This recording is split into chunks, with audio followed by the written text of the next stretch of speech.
Page 107. Chapter 21. Headache.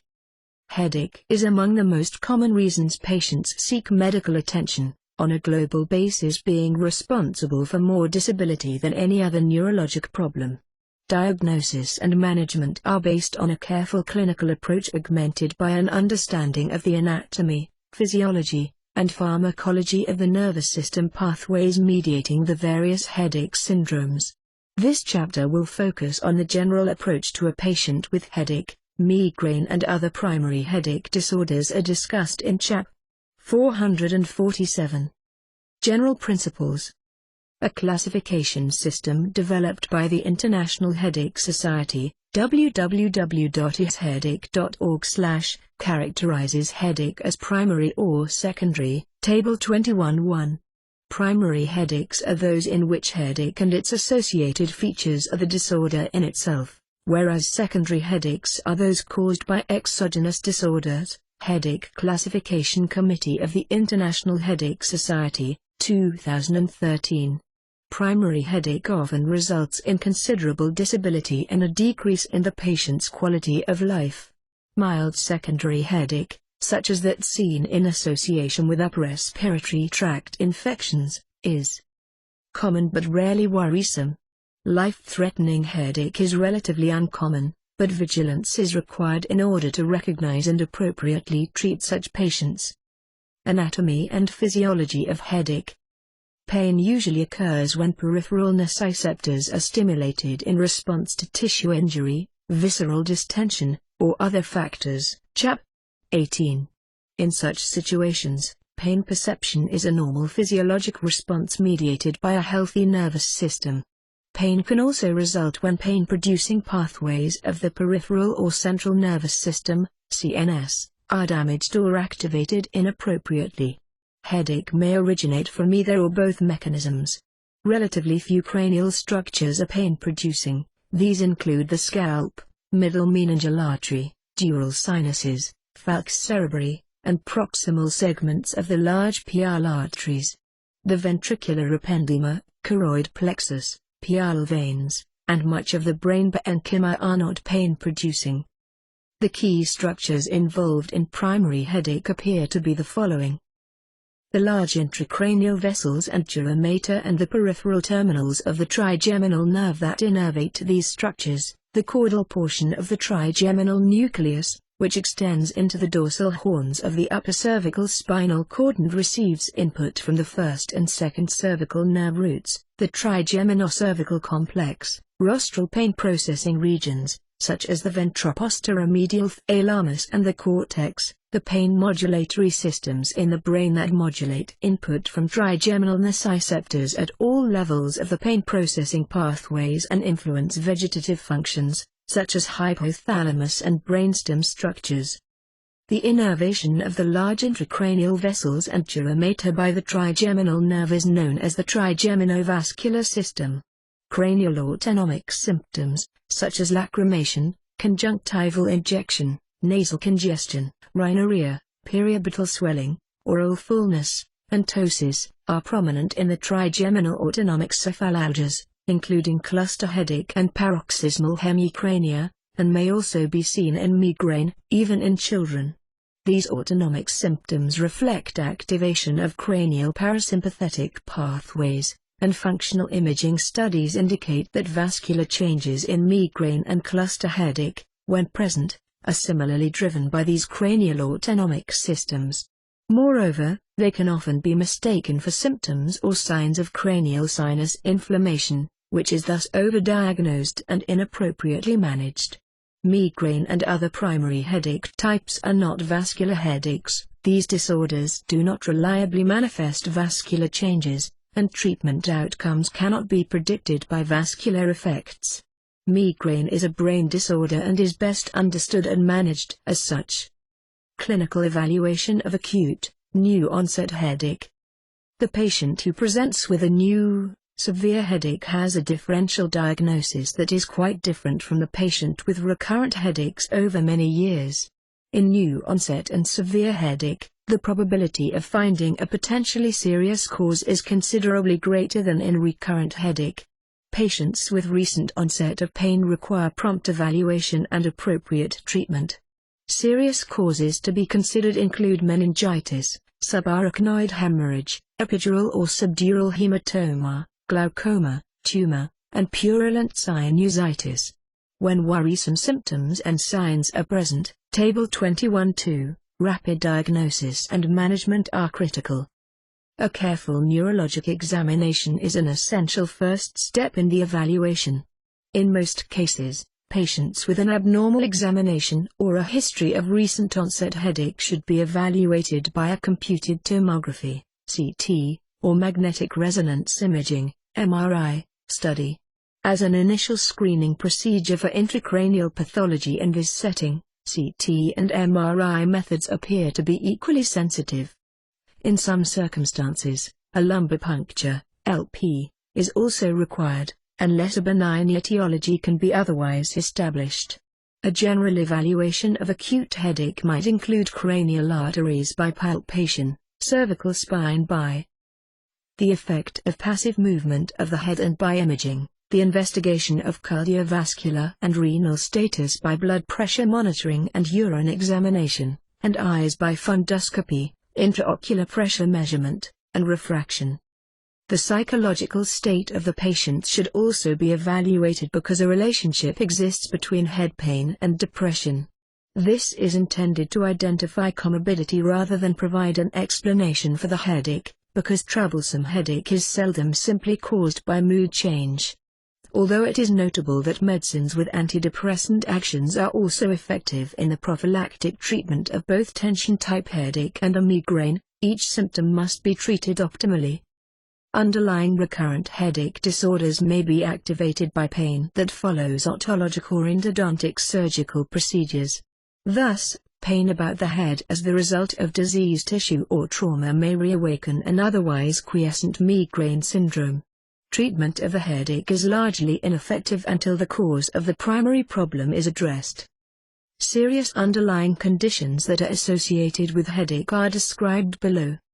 Brain tumor is a rare cause of headache and even less commonly a cause of severe pain. The vast majority of patients presenting with severe headache have a benign cause. Secondary headache. The management of secondary headache focuses on diagnosis and treatment of the underlying condition. Meningitis. Acute, severe headache with a stiff neck and fever suggests meningitis. Lumbar puncture is mandatory. Often there is striking accentuation of pain with eye movement. Meningitis can be easily mistaken for migraine in that the cardinal symptoms of pounding headache, photophobia, nausea, and vomiting are frequently present, perhaps reflecting the underlying biology of some of the patients. Intracranial hemorrhage. Acute, severe headache with a stiff neck but without fever suggests subarachnoid hemorrhage. A ruptured aneurysm, arteriovenous malformation, or intraparenchymal hemorrhage may also present with headache alone. Rarely, if the hemorrhage is small or below the foramen magnum, the head CT scan can be normal. Therefore, lumbar puncture may be required to definitively diagnose subarachnoid hemorrhage. Intracranial hemorrhage is discussed in Chap. 330. Brain tumor. Approximately 30% of patients with brain tumors consider headache to be their chief complaint. The head pain is usually nondescript, an intermittent deep, dull aching of moderate intensity, which may worsen with exertion or change in position and may be associated with nausea and vomiting. This pattern of symptoms results from migraine far more often than from brain tumor. The headache of brain tumor disturbs sleep in about 10% of patients. Vomiting that precedes the appearance of headache by weeks is highly characteristic of posterior fossa brain tumors. A history of amenorrhea or galactorrhea should lead one to question whether a prolactin-secreting pituitary adenoma, or the polycystic ovary syndrome, is the source of headache.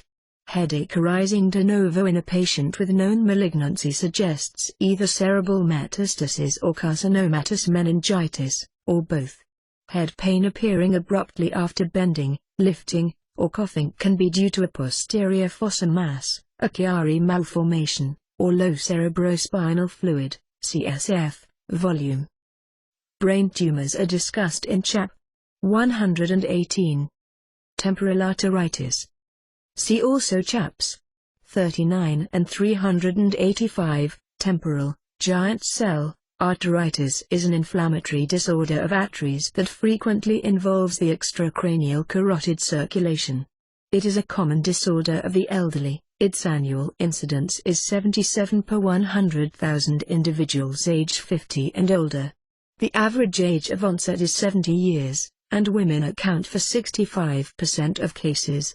About half of patients with untreated temporal arteritis develop a blindness due to involvement of the ophthalmic artery and its branches. Indeed, the ischemic optic neuropathy induced by giant cell arteritis is the major cause of rapidly developing bilateral blindness in patients greater than 60 years. Because treatment with glucocorticoids is effective in preventing this complication, prompt recognition of the disorder is important. Typical presenting symptoms include headache, polymyalgia rheumatica, Chap. 385, jaw claudication, fever, and weight loss. Headache is the dominant symptom and often appears in association with malaise and muscle aches.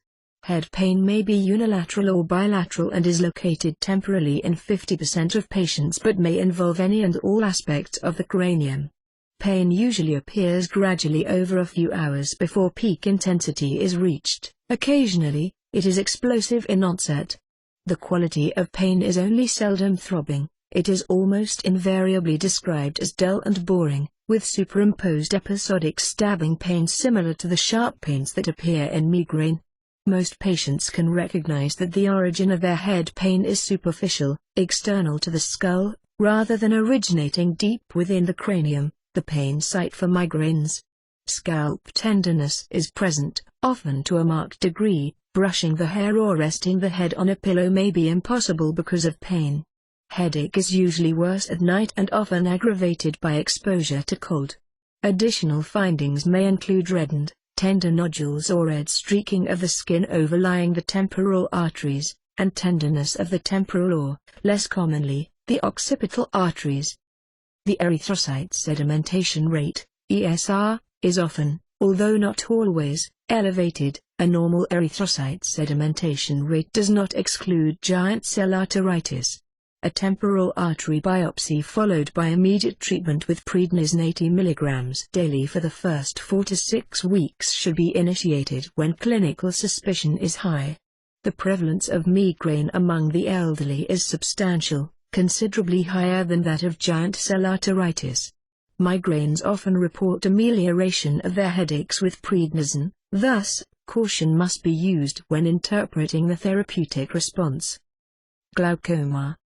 Glaucoma may present with a prostrating headache associated with nausea and vomiting. The headache often starts with severe eye pain. On physical examination, the eye is often red with a fixed, moderately dilated pupil. Glaucoma is discussed in Chap. 39. Primary headache disorders. Primary headaches are disorders in which headache and associated features occur in the absence of any exogenous cause. The most common are migraine, tension-type headache, and the trigeminal autonomic cephalalgias, notably cluster headache. These entities are discussed in detail in Chap. 447. Chronic daily headache. The broad diagnosis of chronic daily headache, CDH, can be applied when a patient experiences headache on 15 days or more per month.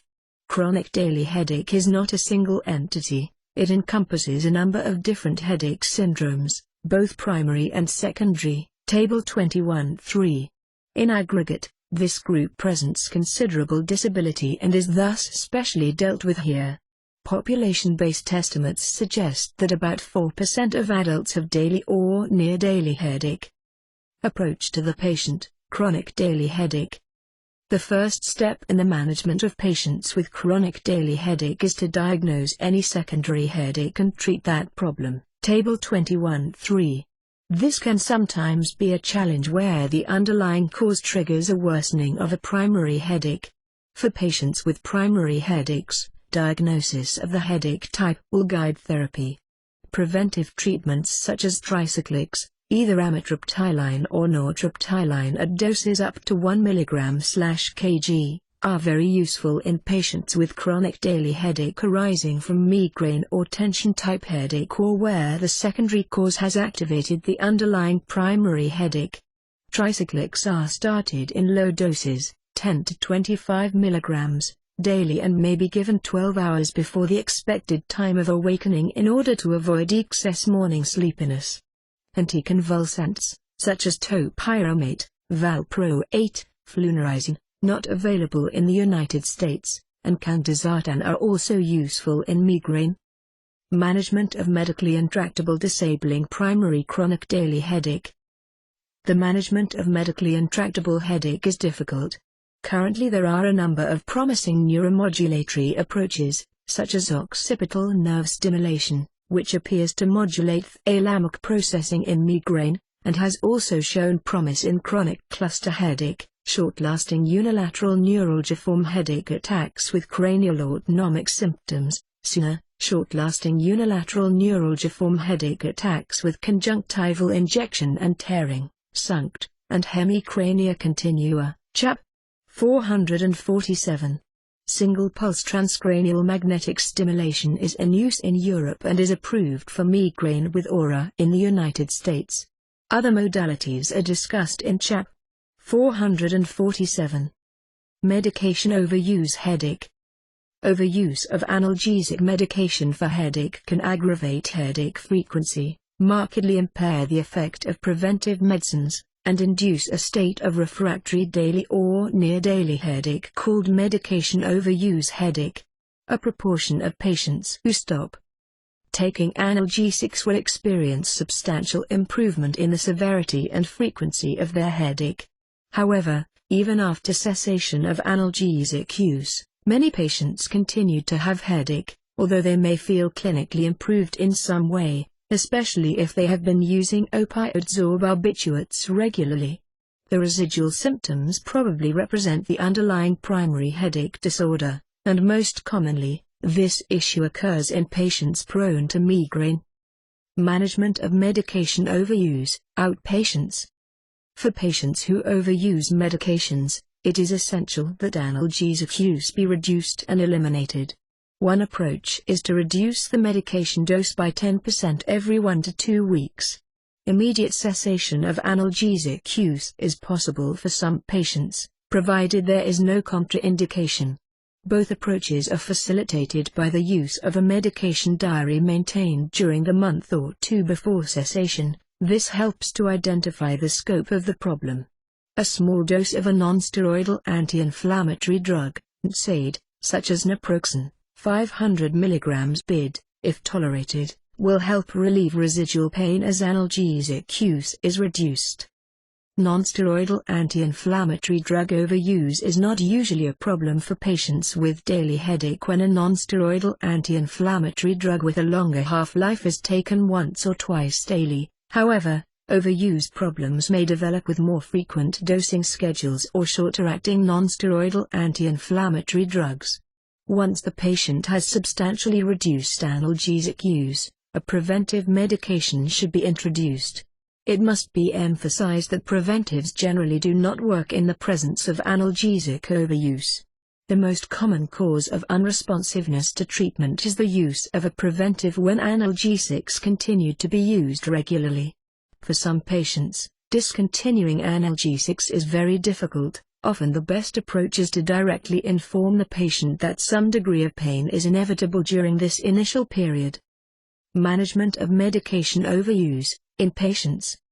Some patients will require hospitalization for detoxification. Such patients have typically failed efforts at outpatient withdrawal or have a significant medical condition, such as diabetes mellitus, which would complicate withdrawal as an outpatient. Following admission to the hospital, acute medications are withdrawn completely on the first day, in the absence of a contraindication. Antmetics and fluids are administered as required. Clonidine is used for opioid withdrawal symptoms. For acute intolerable pain during the waking hours, aspirin, 1 gram intravenous, not approved in United States, is useful. Intramuscular chlorpromazine can be helpful at night. Patients must be adequately hydrated. 3 to 5 days into the admission, as the effect of the withdrawn substance wears off, a course of intravenous dihydroergotamine, DHE, can be used. Dihydroergotamine, administered every 8 hours for 5 consecutive days, can induce a significant remission that allows a preventive treatment to be established. 5-HT3 antagonists, such as ondansetron or granisetron, or the neurokinin receptor antagonist, aprepitant, may be required with dihydroergotamine to prevent significant nausea, and domperidone, not approved in the United States, orally or by suppository can be very helpful. Avoiding sedating or otherwise side effect-prone antmetics is helpful. New daily persistent headache. New daily persistent headache, NDPH, is a clinically distinct syndrome. Its causes are listed in Table 21.4. Clinical presentation. The patient with new daily persistent headache presents with headache on most if not all days, and the patient can clearly, and often vividly, recall the moment of onset. The headache usually begins abruptly, but onset may be more gradual. Evolution over 3 days has been proposed as the upper limit for this syndrome. Patients typically recall the exact day and circumstances of the onset of headache. The new, persistent head pain does not remit. The first priority is to distinguish between a primary and a secondary cause of this syndrome. Subarachnoid hemorrhage is the most serious of the secondary causes and must be excluded either by history or appropriate investigation. Chap.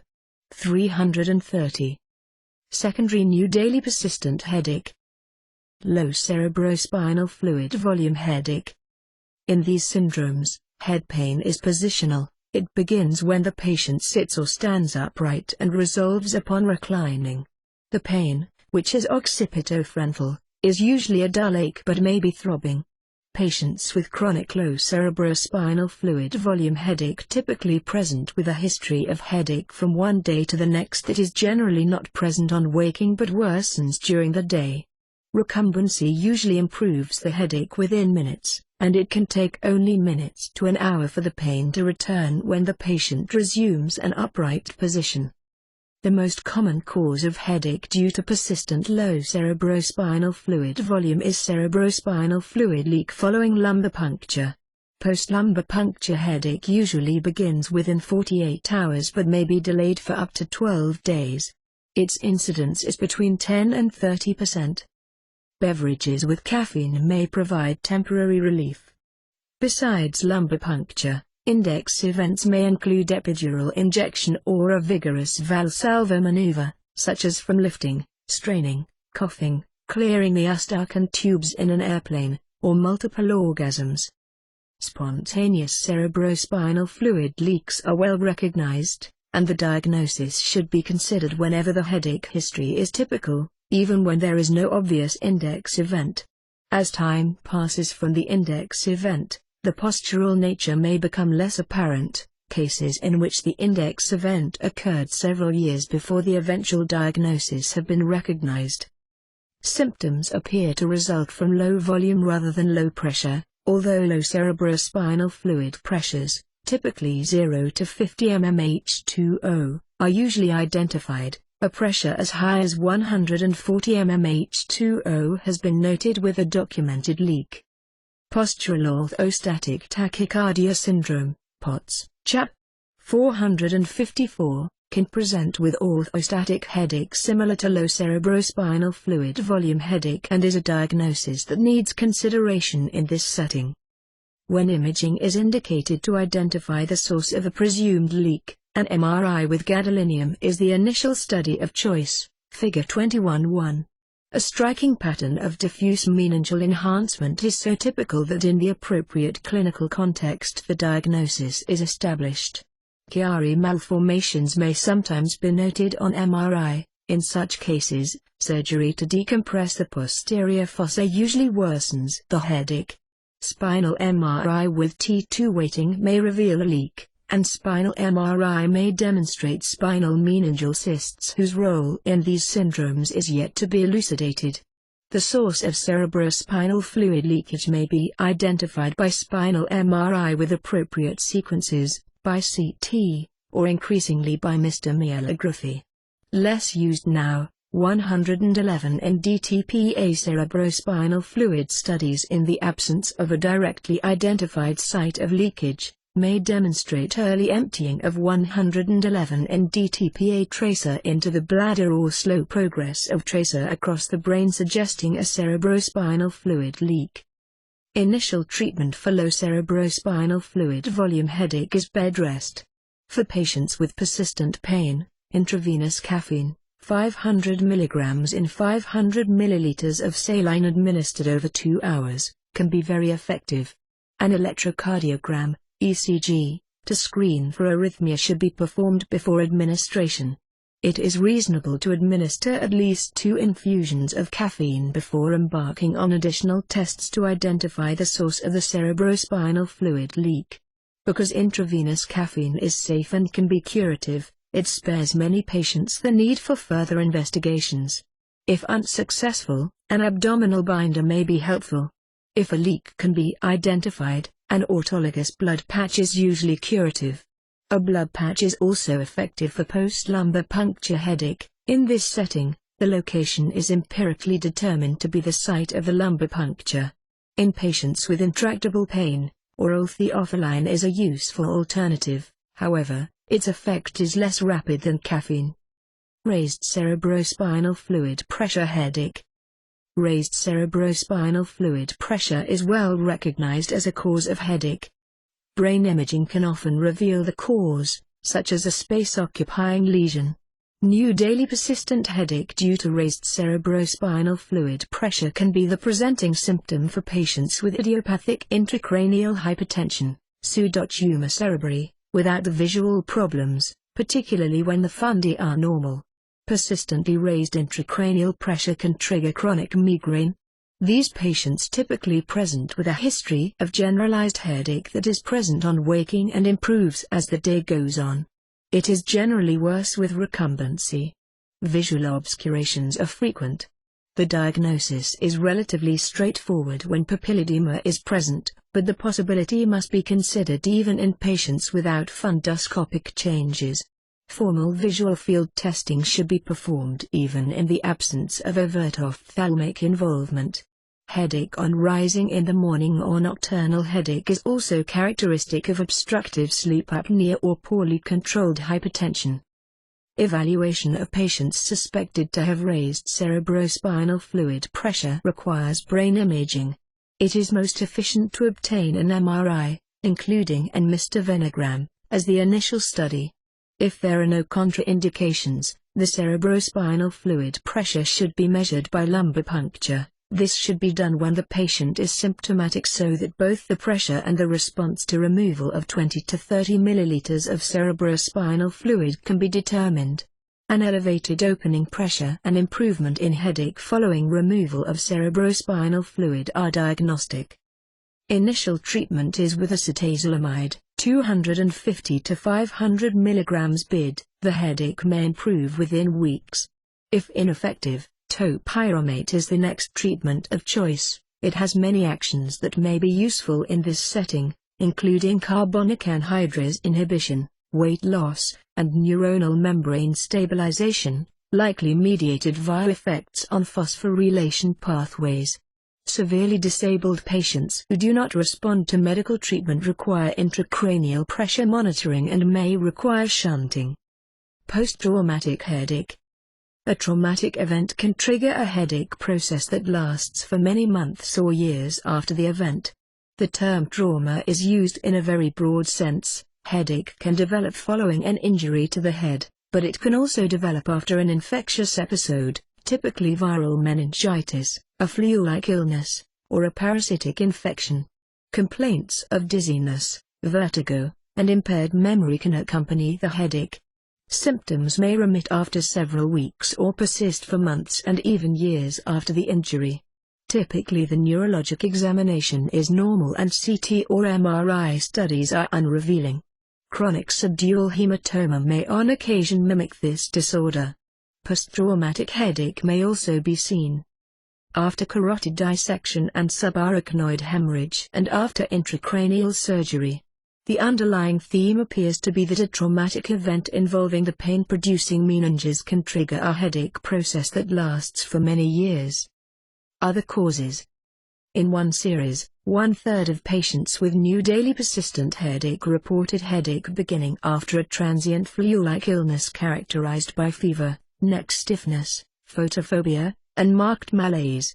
Evaluation typically reveals no apparent cause for the headache. There is no convincing evidence that persistent Epstein-Barr virus infection plays a role in new daily persistent headache. A complicating factor is that many patients undergo lumbar puncture during the acute illness. Iatrogenic low cerebrospinal fluid volume headache must be considered in these cases. Treatment. Treatment is largely empirical. Tricyclic antidepressants, notably amitriptyline, and anticonvulsants, such as topiramate, valproate, and gabapentin, have been used with reported benefit. The monomonoxidase inhibitor phenelzine may also be useful in carefully selected patients. The headache usually resolves within 3 to 5 years, but it can be quite disabling. Primary care and headache management. Most patients with headache will be seen first in a primary care setting.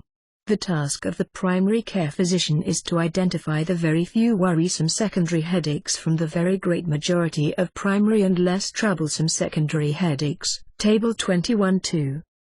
Absent any warning signs, a reasonable approach is to treat when a diagnosis is established. As a general rule, the investigation should focus on identifying worrisome causes of headache or on gaining confidence if no primary headache diagnosis can be made. After treatment has been initiated, follow-up care is essential to identify whether progress has been made against the headache complaint. Not all headaches will respond to treatment, but, in general, worrisome headaches will progress and will be easier to identify. When a primary care physician feels the diagnosis is a primary headache disorder, it is worth noting that more than 90% of patients who present to primary care with a complaint of headache will have migraine. Chap. 447. In general, patients who do not have a clear diagnosis have a primary headache disorder other than migraine or tension-type headache, or are unresponsive to 2 or more standard therapies for the considered headache type should be considered for referral to a specialist. In a practical sense, the threshold for referral is also determined by the experience of the primary care physician in headache medicine and the availability of secondary care options.